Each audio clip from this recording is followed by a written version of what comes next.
several components of the agent development program. So we said that the Momentum Agent Development Program is made up of other things other than just training. Obviously today's the training part of it, but training without the other components is really worthless. So anybody remember what the other components are? Action? Yes. Follow through, and Yep. get the right word. But Right. It's 4 letters, isn't Yeah, SPAR. it? SPAR. Right? And action is one of them, taking action. The first component, though, is what we do is the first component is buyer consultation, meaning you sit down with Joe or myself, you have a buyer consultation, and you try to figure out where your strengths are, where your weaknesses are, and what things you need to work on to improve your business. So, for example, you may be really good at generating leads, but you may be really bad at converting the leads into business. Or it may be reverse. You may be really good once you get in the door, but you can't get enough leads. You can't generate enough leads. So it is our job to find out with consultation with you, is find out where those weaknesses are, and then work on those. So then what we do is we direct you to the training. So, for example, when you see our training calendar in 2016, which will be even more intense than it's been this year, you don't sign up for every single class. What you'll sign up for are the classes that make sense to what you're trying to work on, okay? Then once you've done that, you take the material home, you internalize it, you practice it, and then you go out and you try to use it in the field.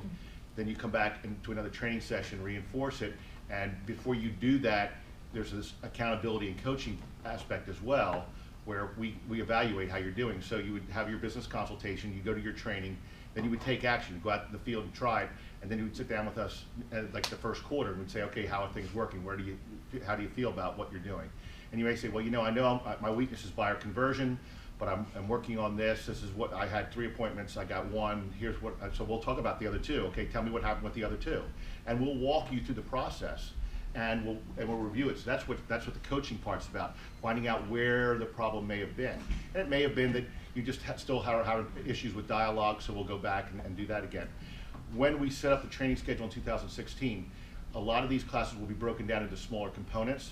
So instead of a 2-hour or 2.5-hour buyer conversion class, it'll be buyer dialogue, buyer conversion dialogue. So we'll just focus on the dialogue at the appointment. Because, again, I'm going to tell you, that, I'll say this over and over again today, that just because the words are there doesn't mean you have to repeat those words the way they are written exactly. What you have to do is internalize and understand the whole concept, okay? So if we jump to page 3, the buyer conversion plan is pretty much the same as the listing conversion plan, except it's just we're working with buyers. So we're going using open houses, networking, farming, and there's other things, internet leads, any lead generation source that you have generates new referral and repeat business, right? So then our job and what we're going to talk about today is then this part here is converting them into buyers, okay? And not only converting them into buyers, but then using a system that takes care of them through the process till we get to sold, and then hopefully turn those people into referral sources that we can, and then obviously down the road repeat business as well. So it's one continuous cycle from this point forward, okay? So we're not going to pay a lot of attention to this part today. We're not going to pay any attention, actually. We do have courses coming up in November and December after our business planning session. Obviously, the idea was to do the business planning and then start putting a plan together to generate leads. So that'll be November and December. And then we're going to go back and we'll start working on the conversion stuff in January again, because hopefully you'll be generating leads at that point and you'll be able to work more intensely on converting those buyers and sellers into business. So you'll see as we go along, that's how the training program we've set up, but you need the other 2 components. So if you haven't met with Joe or myself, I would strongly suggest that you do that, set some time together. It's not a long process, and it's just a general evaluation of your business. And there's no right, there's no wrong. It's just trying to help you decide where you want to go. I will do a plug for the business planning session on November 4th. If we feel we need another one, we'll do another one later in the year, probably when it slows down a little bit in December, although it doesn't really ever slow down in December, but sometime we'll find a spot in December where we can do the business planning again if you want to go through it again, or if people missed it and want to go. So we may do that again. But November 4th, if you can make it, please put that on your calendar. I believe it's 10 to 1 on November 4th, okay? And you'll be getting material from me. Actually, the first piece you'll get is from me today, which will be, was anybody in the real estate sales perspectives class when we talked about, yeah, okay. What you'll be getting from me today is really the worksheets that help you define what your income goal is going to be. So you'll be getting that today. So you'll be able to sit down and go down and list all your, your utilities, your mortgage and rent, car payments, all those things. And this chart will have everything in there, and you put it all down there, and then you figure out, okay, this is what I need to live on. This is what I'd like to have for retirement. This is what I'd like to have for college tuitions, and all the other things, and you put it all together. That will become what we call the entrepreneur's mantra, which is basically your goal number. And we're doing it this way because I don't want you to walk into the business planning class and go, let's see, what's a good number? How about 200,000? That sounds good, okay? I really want some thought into it, because if it's not a real number, it's hard to make a real plan. Everybody follow me on that? Okay. So we're on page 3, and at the bottom you'll see the summary. What we're going to do today is buyer conversion teaches associates the 5 stages of effectively working with buyers. So you're going to learn to facilitate buyer conversations, identify appropriate properties, prepare showing packages, show homes, overcome common buyer hesitations, and then close the sales. Okay? So this is the idea of this class is to turn the typical agent, you're going to hear me use that term a lot today, the typical agent into an expert, proficient buyer consultant. Okay? In the process, we're hoping that you will save some time and become more efficient. Now, on page 4, we talk about the financial consequences. Now, if you could get better at this, okay? If you could get better at this process, the stuff's already on the tables. If you get better at this process, let's look at the first one, phase 1. That would be the consistent level. I'm a consistent producer, okay? So we take into account that it's 45 weeks. Joe, I'd like the 45-week schedule, please. Okay. 45 weeks, okay? So, which, if you look at it, you take some vacation time here, take some time here. We're looking at 45 solid work weeks, okay? So 45 weeks. We use the word sets means appointments. That's the terminology there. So it means 1 appointment a week. And these numbers are a little, I think these numbers are a little conservative. I think having 1 appointment a week, that's a pretty aggressive number. But then look at the show up rate. They're saying if you make 45 appointments, only half of them are going to show up. I think most of you would probably say that's my rate. My show up rate's a little higher than that. Maybe 80% of the people that I set appointments with actually show up and meet with me. Okay. Then that translates into 23 meetings a year. And then again, it's a 50% fallout rate, meaning when you meet with them, you're going to find out what? That they're either A, not qualified, Yeah, okay? we're not ready. We're still thinking. Or they're not motivated, right? So we're assuming that half of them are going to fall out. I'll tell you that on if you look at national average, it's not quite that high. It's about a 40% fallout rate. It can be anywhere actually between 25 to 40. It depends on the questions you ask them before they actually meet with you. So this is taking into consideration you're just going to meet. They say, okay, yeah, I want to meet with you, and they come in. A lot of times we'll ask those questions ahead of time and sort of pre-qualify them all along the way and just determine whether we're going to meet with them or not. I would suggest though meeting with everybody that you can get in front of, whether they are motivated at the time or not, or whether they're qualified at the time. And we're going to talk about why that's important to you for your business. So they talk about a 50% fallout rate. So that gives you 12 clients a year. So we're saying the percent of those 12 that buy is 75%, meaning somewhere along the way, contract falls through, they get disenchanted, they go, okay, now I don't want to do this process anymore, or job change, life change, you know what, we'd love to buy the home, but my wife and I are getting divorced, that's like, okay, we'll put the brakes on that. So you've had situations where you've been in the process, but something's happened and it didn't go all the way. So we're figuring 75% of the people that you actually have as buyer clients in the process, that 9 of those people will actually get to the settlement table.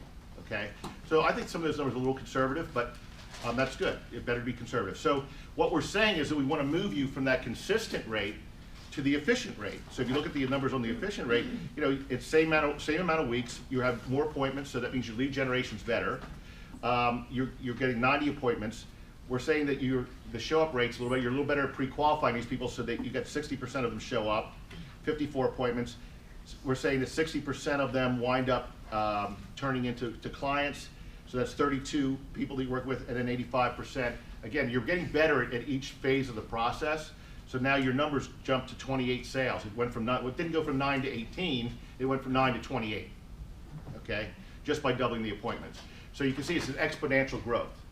And so the better you get, your production is going to exponentially grow. Okay, and then you can see if you get proficient. And so now, if you look at this phase 1, phase 2, phase 3, what things hit you right away when you look at it? You don't have to work more weeks. Well, you don't have to work. Yeah. So you look at 9, 28, right? You don't have to work any more weeks, right? So it's the same amount of time. Oh, I said it. Same amount of time, because time's limited. You have the same amount of time, but we're doing more production in the time we're allotted. Yeah. So it's like working smarter, not harder.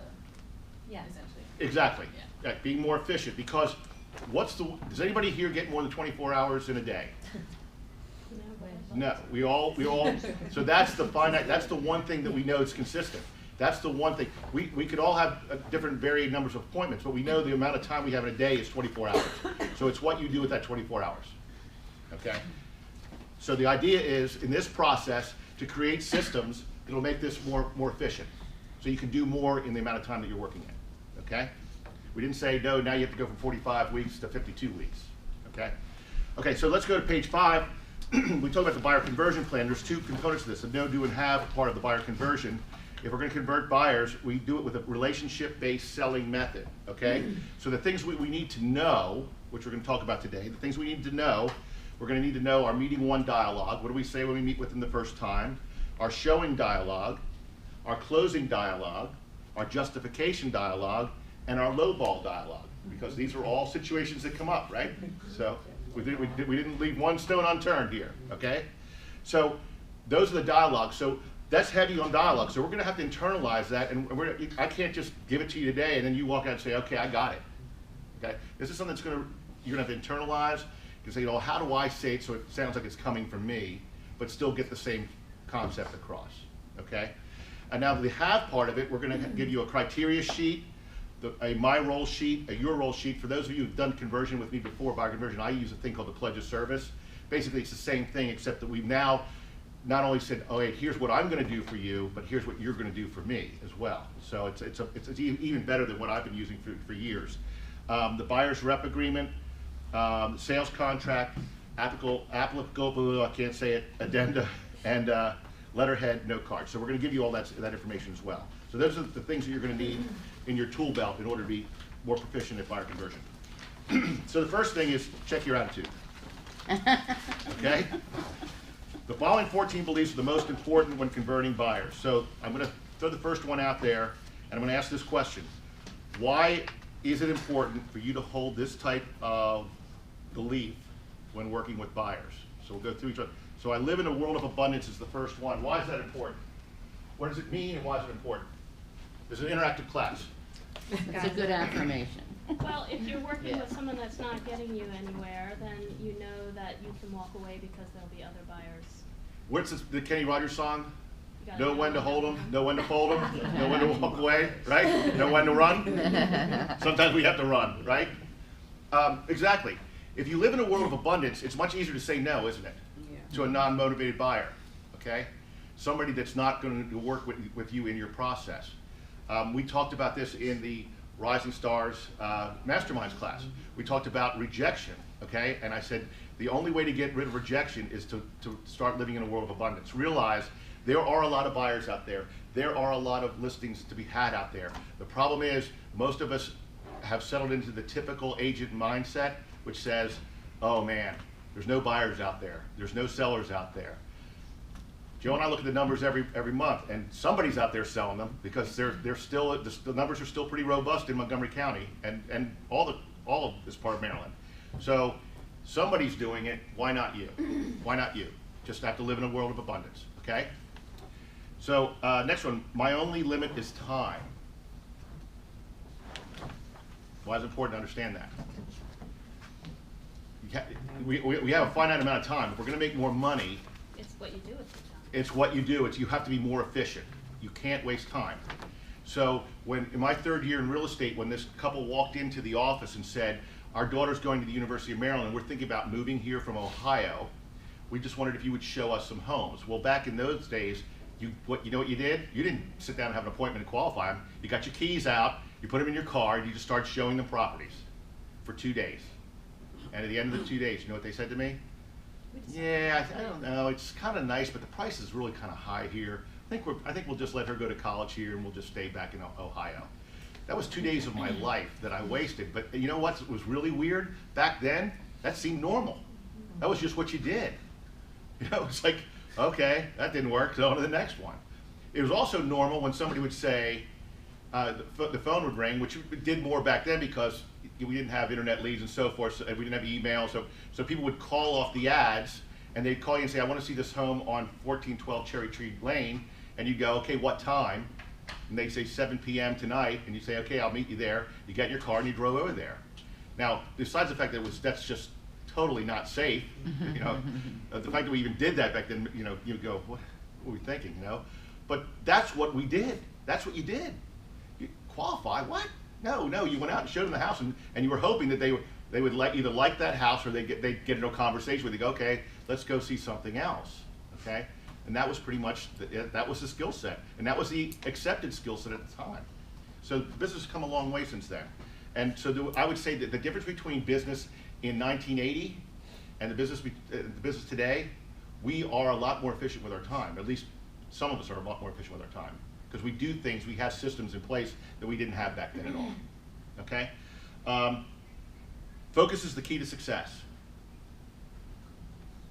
Anybody have an idea why that's important? Okay, when you have a process, you need to focus on the process in order for it to work. But more importantly, the buyers need to focus on the things that you instruct the buyers to focus on. Meaning if the buyers tell you that they need a 3-bedroom, 2 full bath home, and the basement's not important, then make sure the basement's not important halfway through the process. Meaning after we sold 10 homes, you know what? I think we need a fully finished basement now. Okay, you want to make sure that they stay focused. Now, what will the fully finished basement mean?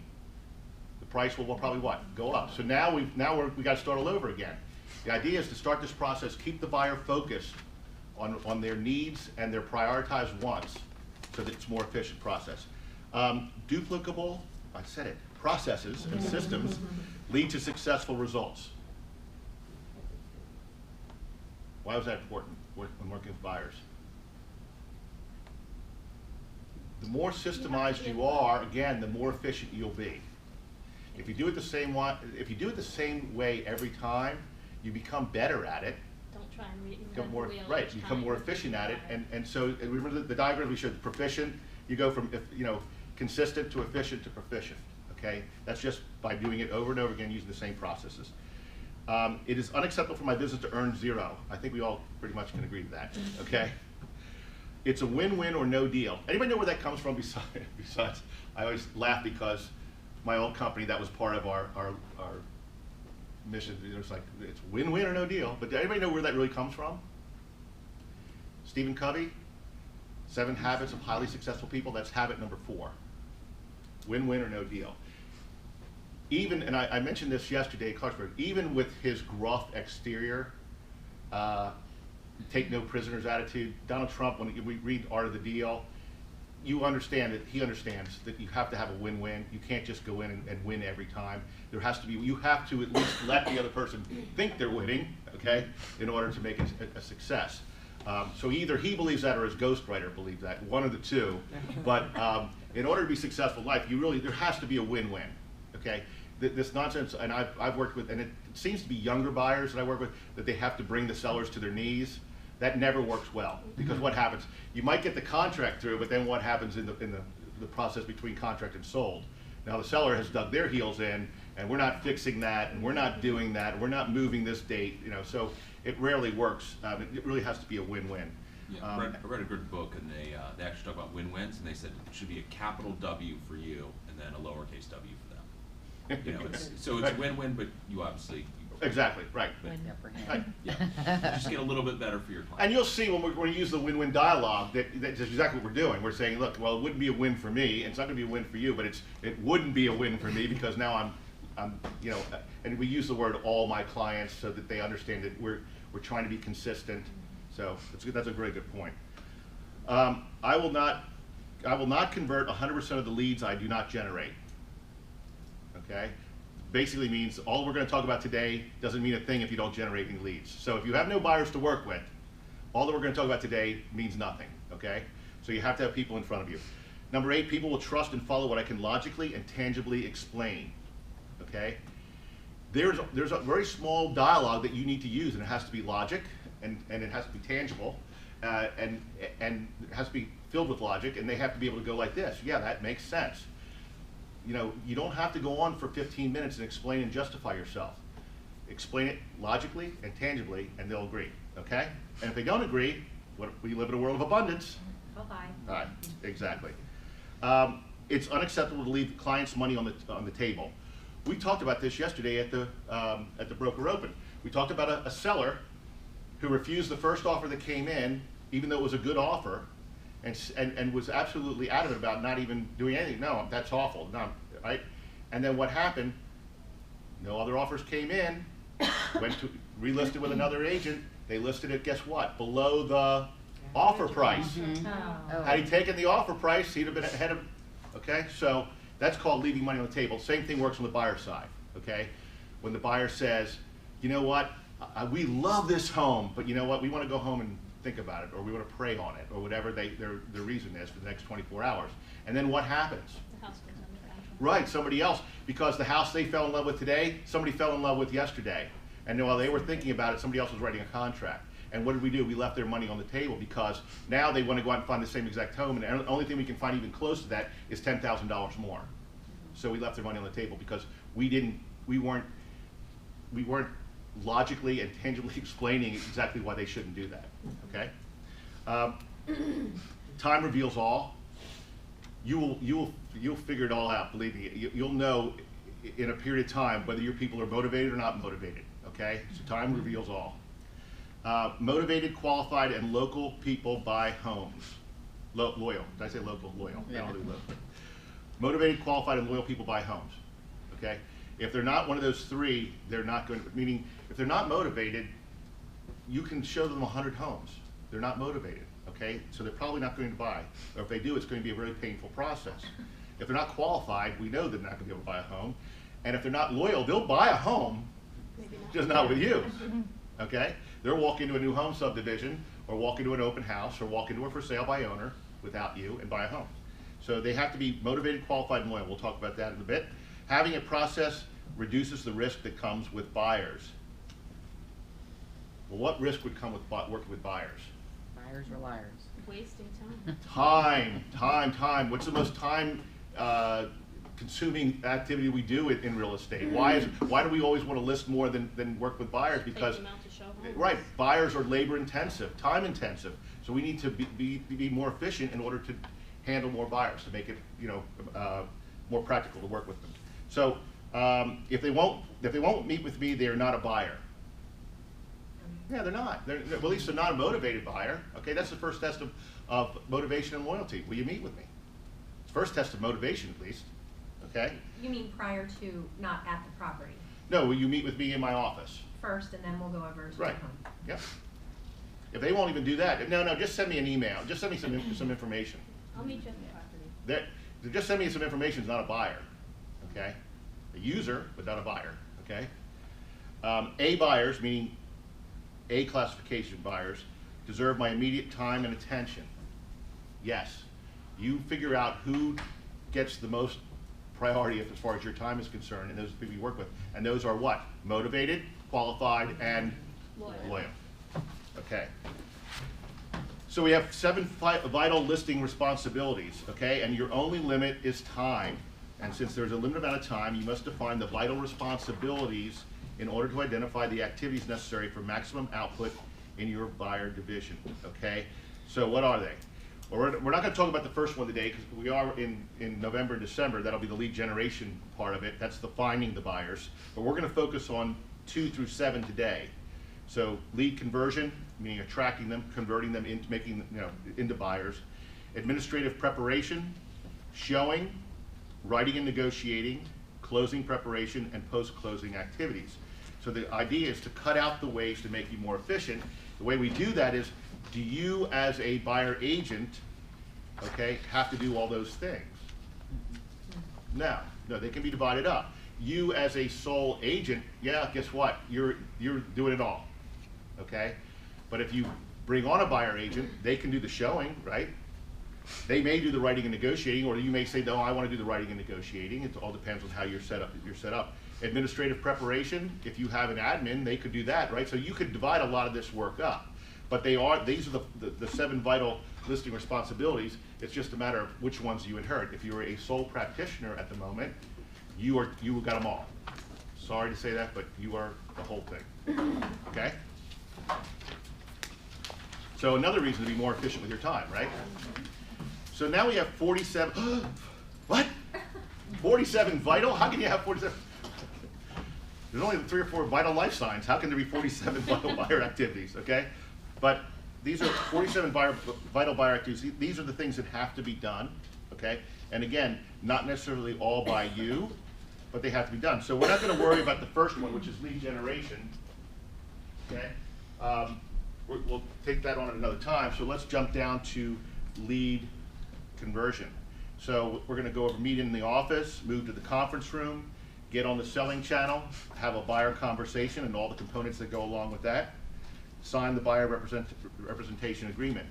Then we have the administrative preparation. Again, you may be doing these, someone may be doing them for you, but you have mail a thank you letter, create a buyer file, verify price range with lender, verify price ceiling with buyer, place client and database management touch system, search MLS, call listing agent to verify availability, prepare showing packages, and book showings. And again, these are things that you may do. These are things that you can delegate down the road as your business grows. Showing, meeting in the office, review the buyer needs, explain showing packages, answer questions, get in the car. See, some of them are vital. You have to get in the car, okay? Tour homes and finalize an offer. And then the last one, or no, not the last one, but the next one would be writing and negotiating. So from 23 to 33, these are all the components of writing and negotiating an offer, okay? And then we get to closing preparation, and 34 through 39, these are all these are the vital activities that are associated with getting to closing. And then 40 to 47 would be the post-closing activities. This is what turns the just sold into what? Repeat and referral business, okay? Now, the reason we give you that list, and you're going to see this list come up again, you're going to see it in business planning as well, is that if you are running your real estate business, you now have a list that says, these are the things that must get done. Now, your job is to determine, what do I need to do myself, and what can I delegate to someone else, okay? Whether it's a buyer agent, whether it's an administrative person, or whether it's a partner. You know, what am I doing, what are they doing? But at least you know what has to be done. So that's why we put it out there. Okay, so buyer What's the department selling? basics on page 11, you'll see, Hey Dale, what's the selling channel? I was wondering that too. we're gonna get into that. Okay. Yeah, we'll get on the selling channel a bit. It's not on HDTV either. Okay? Oh, first that show. There you go, this one right here. Our mission, to ensure buyers who work with me get the home they want, and please underline this, and want the home they get. Why is that important? To ensure buyers who work with me get the home they want, but then why do we want them they want the home they get? Because you want them to be able to give a good, if they're unhappy with their home, then they're unhappy with you. Right. Two things happen. One, if they're not happy with the home that they get, it may not get it. It may fall between contract, which is a lot of work, getting into the contract, right? And settlement. All of a sudden, I don't want to deal with this anymore. I don't want to deal with that home inspection item. Forget it. The seller's not going to do it. We're walking away. The only reason they're going to walk away is because they don't really love that house. Okay? they're emotionally involved in it and they really are into it, they're gonna do whatever it takes to get the house. The other thing is, you're right, let's say that we do get the settlement and they move in and they, you know, the first 2 months they're in there, they just don't like, you know, and who are they gonna blame? Yeah, right. You didn't tell me that the park is 25 blocks from here. You didn't tell me that I have to drive 3 hours to get to a Starbucks. You didn't tell me that, you know, whatever the reason is that they're not happy with their house, you are gonna be the one that's responsible. So you wanna make sure that they want the home they get, okay? Vision, serious buyers this is our vision, to get serious buyers taking an intentional, proactive, and focused approach to finding and purchasing the perfect home. And again, we use a lot of words here like intentional, proactive, and focused. And the reason we do that is because we want to be efficient. We want to be efficient. We want to make sure when they find the house, they're all in. So we use a relationship-based selling model, okay? We don't turn them and burn them, okay? This is a relationship-based model. And then the approach, these are the different things we're going to talk about as we go through. But at the bottom, I want to talk about the key indicators of success, okay? Percent of car riders who find and buy their perfect home. Meaning, if you want an indicator of success, how many people are sitting in the front seat of your car and how many people actually write contracts and go to settlement, okay? If you have 100 people riding around your car next year and only 5 wind up buying a home, that's not a good number, okay? That'd be a key indicator of success or lack of. List price to sales price ratio, okay? My guess is that that should be pretty close. The list price and the sales price should be pretty close because it means that they're focused on the right home and you are identifying the correct properties. So there isn't a whole lot of negotiating that needs to be done because you've identified the right properties and the right price range. Average number of homes viewed. How many of you have come to me and said, I'm on my 50th home now? It's like you have a party, you get some cake and stuff, right? Okay? There's a reason for that, okay? And we're going to talk about that. There's a reason for that. That's not a good number, okay? So if your average number is, you know, in triple digits, we've got some talking to do, okay? Buyer satisfaction ranking. Well, how would you know that? Well, because we're going to send them a survey when we're done. Now, here's what I would do. If I would do a survey, I would not send it. I would not say send me the survey. I would put it on there and make it very official looking. I'd use Remax letterhead and I'd have it sent to Dale Rickenbach or Joe Buffington. We'll give it to you. Trust me. We'll give it to you. All right. No, we'll give you the survey. But that's a great way to get 2 things. One, honest feedback. Okay, honest feedback. Because they're not going to send it to you. They're not going to be honest and send it to you. But they'll be glad to, especially if they're not happy, they'll send it to the broker. Do you know what this, you know? But the other thing to do, there'll be a testimonial section on there as well. Aren't people more likely to do a nice testimonial to a third party as opposed to you? Okay? So tell us a little bit about your experience. And if they write a glowing review, dear Mr. Rickenbach, what a great transaction I had. Well, where does that go? That goes right on your website, goes right in your brochure, goes, you know, that's golden for you, okay? So that'll be a good performance standard. And then, like I said, buyer testimonials ties into it, okay?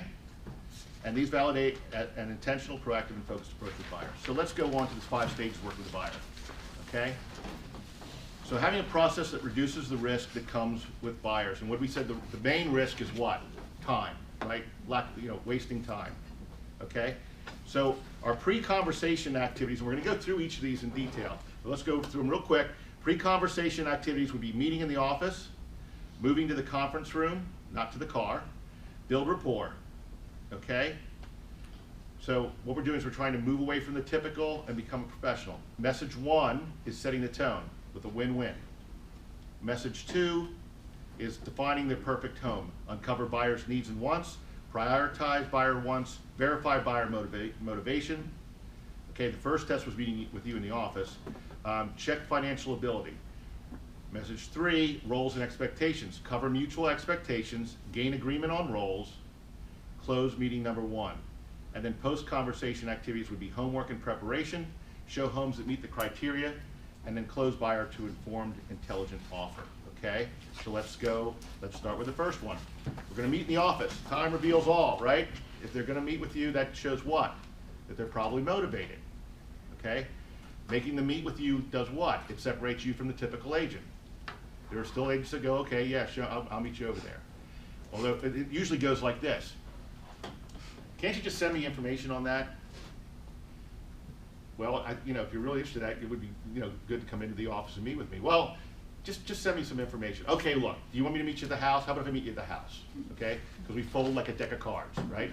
Because we're afraid they're going to hang up on us, and we've got to get them. We've got to get them, right? So we're not going to do that anymore. Okay? We're going to insist on meeting us in the office. We're going to give you dialogue for that. So what we don't want you to be is a Pavlovian realtor. Everybody know Pavlov's dog, right? Then ring the bell, you start salivating. The phone rings, somebody sounds like a buyer, and we roll over and go, what do you want me to do? I'll do anything. I'll do anything. 9 o'clock at night? Yeah, right. I'll be right there. I'll bring my flashlight. Okay, so the phone rings as a potential buyer, let's go look. That's the Pavlovian response, okay? Instead, be professionally skeptical consultant.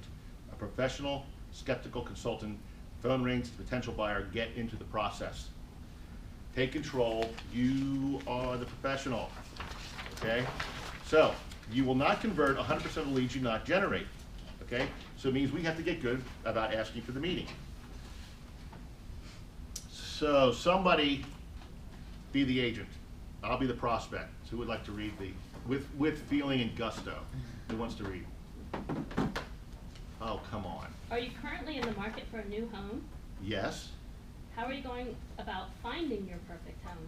Well, right now we go into Redfin. We look on Redfin all the time, and that's how we search for homes. And you know, if we find something that we're interested in, we'll usually call an agent, or we'll drive around the neighborhood and look for signs, and then we'll call the agent on the sign, and that's pretty much what we've been doing lately.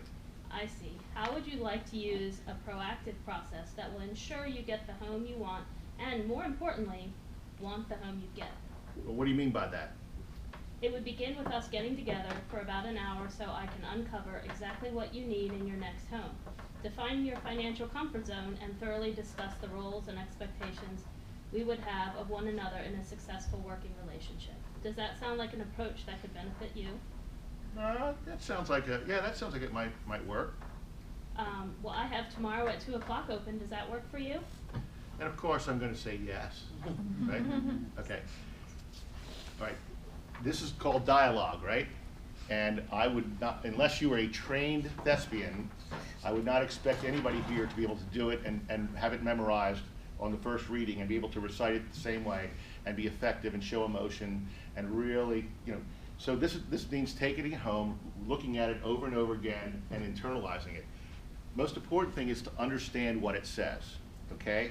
So the first question is an open-ended question. So if you don't like saying, how are you going about finding your perfect home, okay?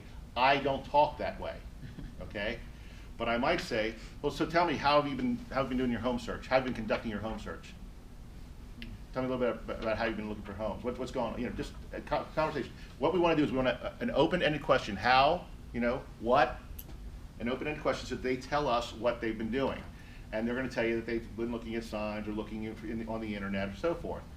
And then you say, how would you like to use a proactive process? So the key is there's a proactive process that will ensure you get the home you want, and more importantly, want the home you get. What do you mean by that?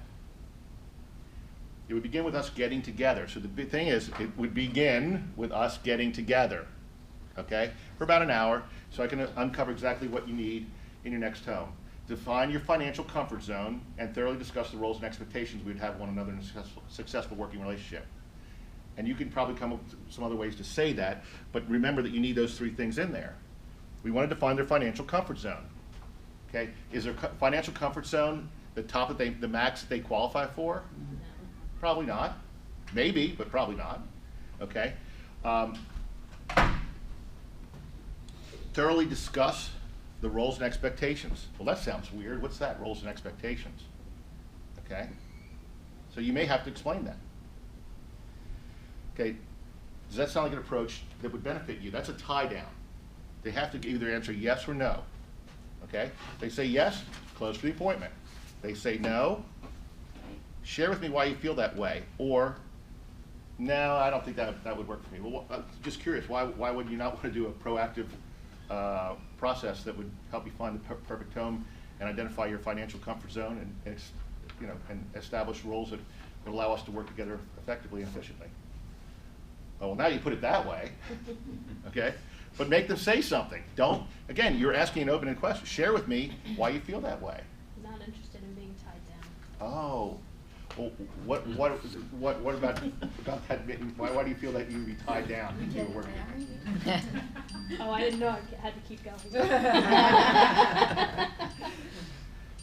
Okay, so, let's go to the next page. Justify the deed. People will trust and follow what you logically and tangibly explain. Didn't we, see all those things in the red, we said they were our core beliefs, we all believe those things, okay? The time is limited, so you must choose to invest it in vital activities only. Consistently emailing information to behaviorally unwilling buyers is a high-risk venture and a hot stove issue. Remember, serious buyers behave like serious buyers. We all get into this thing where we go, okay, how about if I just email you, give me what you're looking for, I'll email it to you, and then you start sending those auto emails.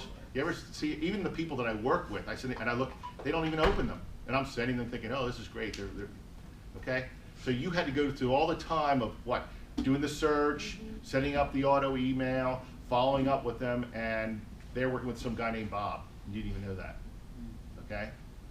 Okay. So let's say they say, can't you just email me the information? Consultant. I'll be the consultant, you can be, Tracy, you can be the prospect this time, okay? Do you not see the benefit in us getting together? Or could I just say, why don't you think it would be beneficial to us to get together? Well, other agents I've talked to don't have me do this. Exactly! Exactly!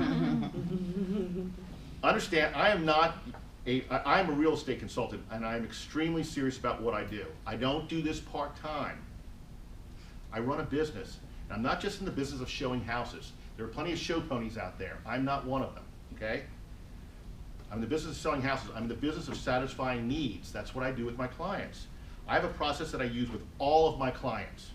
Therefore, what we need to do before I start emailing you information is define your perfect home, make sure the homes we consider fall well within your financial comfort zone, and thoroughly discuss our roles and expectations in a successful working relationship. I believe the best approach when investing a large sum of money is to operate as an intentional and proactive team. Doesn't that make sense? Yeah, that sure does. Okay, I've got 2 o'clock tomorrow available. Can you meet with me then?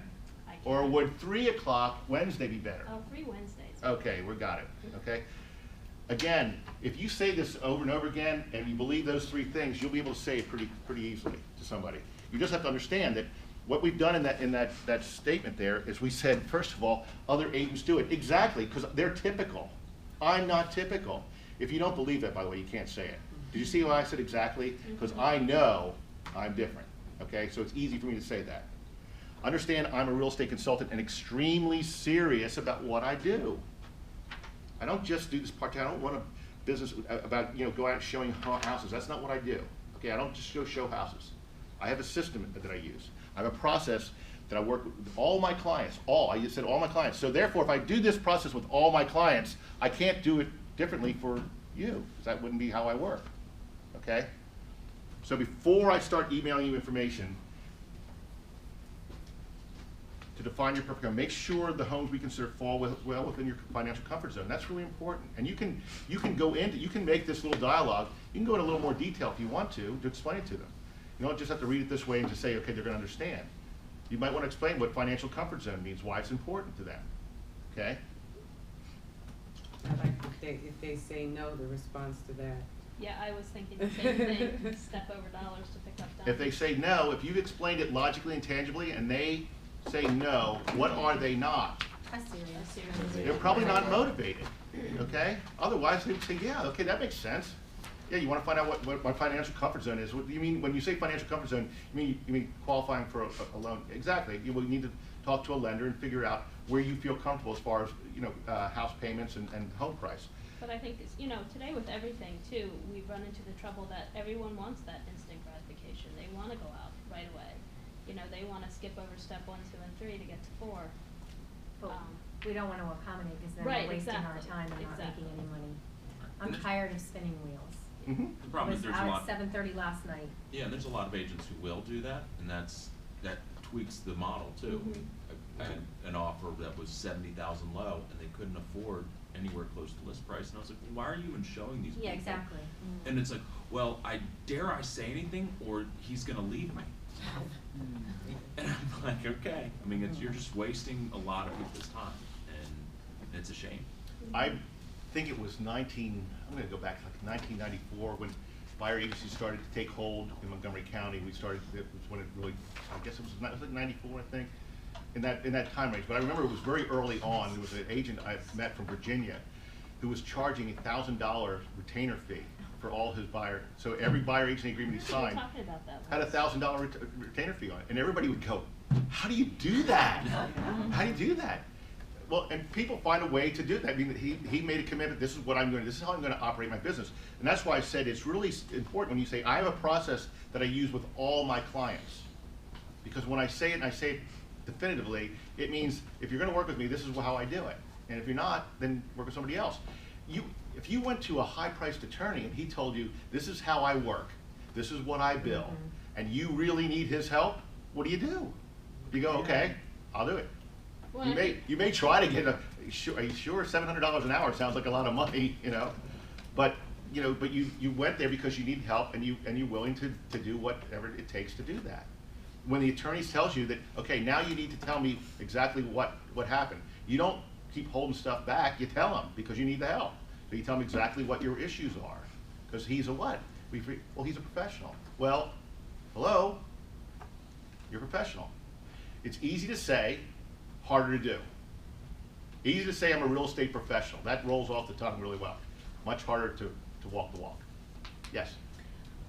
What I run across all the time are people that are serious about buying, but they have to go through a number of steps in order to follow through and be able to buy, okay? So, and they, they're always saying, well, if I see that perfect house, that's when I'll do it. And I'm like, well, no, because it'll be gone. You have to be ready. So you blow them off, and then you just. We don't blow them off. What we're going to do is we live in a world of abundance. So when we get a no, when we logically and tangibly explain this, and we get a no, and again, this dialogue here, you may have to explain, again, what I said, you may have to explain what, a financial comfort zone is. You may have to discuss, when you get, I'm the buyer, I say, well, what do you mean when you say roles and expectations?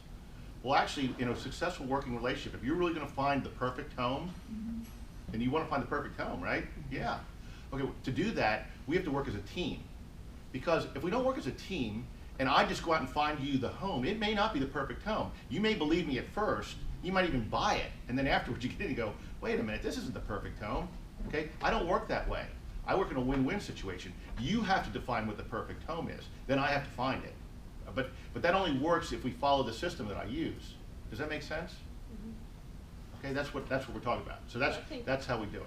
Getting to Mary's point, if they're not a serious buyer, then if they're not willing to go and talk to a lender and find out all that information, and they're waiting for that home to come up first, then I wouldn't assume they're a serious buyer. Right, and what is when you explain, if we find your perfect home, we can't put an offer in. You may lose the house because we have to wait 2-3 days to get pre-approval. Even longer if you take longer to get your paperwork together, and that's a waste of time for all of us. Right. So unless you're willing to do that step first, it's just a waste of time. And we're going to get into defining the perfect home in a minute here. And I think all these people are more into education for the long term versus, they want to see the houses because they want to know, should I sell, should I not sell? No, well, you have a good point, but that doesn't mean they're efficient with their time, and you have to educate them. Look, I could go out and look at 50 homes and use that as my criteria for defining the perfect home. I could also go out and look at 5, okay, and do equally as good a job, because I took a systematic approach and went, here are my needs, here are my wants in order of 1, 2, 3, 4, 5. Here's my price range. Now I search, and if it doesn't fit that criteria, I go look at it. How many times on a tour have you shown 8 homes that you know aren't gonna fit their criteria. How many times have you driven up to the outside of the house and they look at it and they go, ew, I don't like that big tree in the yard, and you still walk in the house? They just told you they didn't like the house. They didn't like the big tree in the outside. Unless they're gonna spend money to take the big tree down, they just told you they didn't like the house. But we're gonna go inside and take a look at it anyway. Why? I always try to say is if that's a deal breaker, why don't we just move on? Great, And they great wanna use of time. go in anyway. What do you do? Well, You're like, okay. "Oh, all right. I have dialogue, we have dialogue for that too in a minute, Okay. yep. Go ahead. But in some instances, I mean, someone already said it, you know, buyers are liars. So when you pull up something like, oh my god, that's the worst thing I've ever seen, and once you get them into the house, they're like, oh, I've changed my mind a bit. Like, how do you kind of mitigate? We're gonna talk about dialogue on both those situations, okay? Okay. Let's go on to page 16, because the first thing we have to do is when everyone else is going north, we want to consider going south. Don't be typical. I think most of you are good at this, although it's, you know, something we want to emphasize again. Typical agents move straight to the car with everybody who claims to be a buyer. I think most of us are probably don't fall in that category. We may on occasion, but we don't. It's a risky approach since history has taught us that talk is cheap. Simply wanting to buy a home does not make one a legitimate buyer, okay? It's also not safe anymore. It's not safe, I know, it's not safe. I'm as guilty as anybody else. I had an internet lead, actually turned into a sale. It was a nice young lady on the phone. We talked for about 20 minutes, and it wasn't until I felt really, really convinced that I said, you know what, I'll go ahead, I can show you that home. Let's go over and take a look at it. And I met her over there. You know, and it's, again, this turned into a sale, okay? And at the time, it seemed fine. My dad just called me 2 weeks ago and told me that my son was in Mexico and wrecked his car, wrecked a rental car, and needed $16,000. I go, what's my son doing in Mexico? He's in Pittsburgh going to school. No, I'm telling you, he was in Mexico, he's in trouble, he needs money. Scam phone calls. So That are I started the wild goose chase, right? Well, we find out that it was a scam. So I talked to my other son, who tells me that the same thing happened with his girlfriend's best friend. Oh, this story was her mother was in a car accident, and my son goes, let me tell you, there was crying and screaming in the background. He said it was absolutely Believable. it was so believable you can't, Right. you know. So I'm thinking to myself, here's my mind starts going through, you know, when have I ever fallen for a scam? And then I thought to myself, wait a minute, I could have easily talked to this nice young lady on the phone, gone over to the house, and run into her 6'6" boyfriend with a gun. Who's a Right. serial killer. Right. I mean, you know, so it's funny that because it all turned out great in the end, but it could have all gone south really quickly. So that was the first thing I thought about when my dad started talking about. I'm like, I would never fall for that. Would I? Well, yeah, I would. Yeah. I would. If somebody was really sweet to me on the phone, and like, you know, and yeah, I'd fall for it. Okay, I'll make an exception this time. And what happens when we make exceptions, right? I mean, I Okay. guess potentially one sort of gray area would be if it was a referral from somebody that you knew and they called and, you know. Right. But again, it goes back to then, but what's the most efficient use of your time? Right. Okay? So I will make a commitment to you right now that the receptionist assistant script, we will make sure that all our receptionists know to say this when someone comes in. I think they're pretty good at it, but we'll make sure at our planning day next week that they know to say this. So they should say to Mr. and Mrs. Buyer, hi, Mr. and Mrs. Buyer, Dale will be right with you. This is where you will be meeting. So they take them into the conference room. They'll offer them, would you like something to drink? We'll make sure they do that. I think they already do this, but we'll make sure they do that. And if you want to do this, you can go up and coach up. You know, I got somebody coming in, they should be here in about 15 minutes. Could you just, you know, put them in the conference room and offer them something to drink and then just let me know when they're here, not by going, Dale, your people are here, you know, come out. I'll be in the conference room, I'll be in the workroom, just come over and get me when they're ready, okay? All right, so that's how professionals do it, right? Somebody always meets somebody at the door and they take them in there and then they go and get you, okay? So, next thing we have to do though is while the receptionist says, okay, all right, I go in and I say, okay, my people are coming in, they'll be here in 15 minutes, okay? Receptionist says, no problem, I'll take care of it. Now I go back to my office or the workroom or wherever I want to go in another conference room, walk around the building, I don't care where you go, but I'm going to get in the in the buying channel. Oh, this is called the selling channel, I'm sorry, not, get on the selling channel, which Joe was wondering, what does that mean, okay? You must be intentional and proactive, right? So the way to do that is to get mentally prepared. Meaning, I know this has never happened to anybody in this room, but you're on the phone with a case that's blowing up. The home inspector's 20 home inspection items, and the seller's furious, doesn't want to do this and doesn't do that, and the other agent's screaming at you because you're so incompetent, okay? And you hang up the phone and you go, let's go meet my buyers now, right? So you take all that baggage and anger in with you. Can you be effective with all that stuff going on in your head? No. You're reading a book called Mindset, okay? That's what it's about, mindset. Create the perfect mindset for the situation. Whatever situation you're in, you need to create that mindset. If you think it's mumbo jumbo and all that, you're crazy. Talk to any great athlete. Mindset. The first thing they say, well, you have to have the right mindset. Before you can be successful, you have to have the right mindset. Before you go up to plate, why do guys do the same thing before they go to the batter's box? That same exact stuff every single time. Because they're trying to get into the right, define the right mindset. Okay? So, that's getting on the selling channel. So, you know, if you have to go in there and throw some cold water in your face and smack yourself around a couple times, whatever you have to do, you know, get in the right mindset, clear your head, focus on the conversation at hand, okay? Now, I've said this in all the classes we've had before on buyer conversion. The most important part of buyer conversion is what? Hint, page 17. Relationship. Building rapport. Building rapport. Building rapport. If people like you, they will do just about anything, okay? So they will believe you, they will listen to you, they'll say, yes, okay, that makes sense. If they don't like you, they will not do that, okay? If they don't like you, they're not going to do that. If they're unsure about you, they're not going to do that. So what's the best way to overcome those things? Build rapport with them, okay? So you go in there, and you know, obviously it's important to break the ice, especially if it's somebody you don't know. Now, if it's a referral source, you know, if somebody's referred them to you and you're meeting with them, I would open with, so tell me, how long have you known Amy and Jason? You know, how long have you known Bill and Teresa? And so that's because that was my referral source, so I want to lead with that.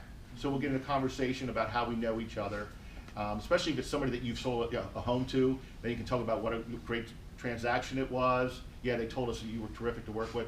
Okay, well now we're going in the right direction, right? If you don't know them, you know, there's some really simple ways to do that, and they use the Ford system, which is family, occupation, recreation, and dreams. I usually always lead with, where are you from? Okay, where are you guys from? Potomac. Well, I mean, before Potomac. And so we get into this, well, we're actually from Philadelphia. Well, that's in my wheelhouse, right? So that's perfect for me. Or they say New Jersey, okay? Or they say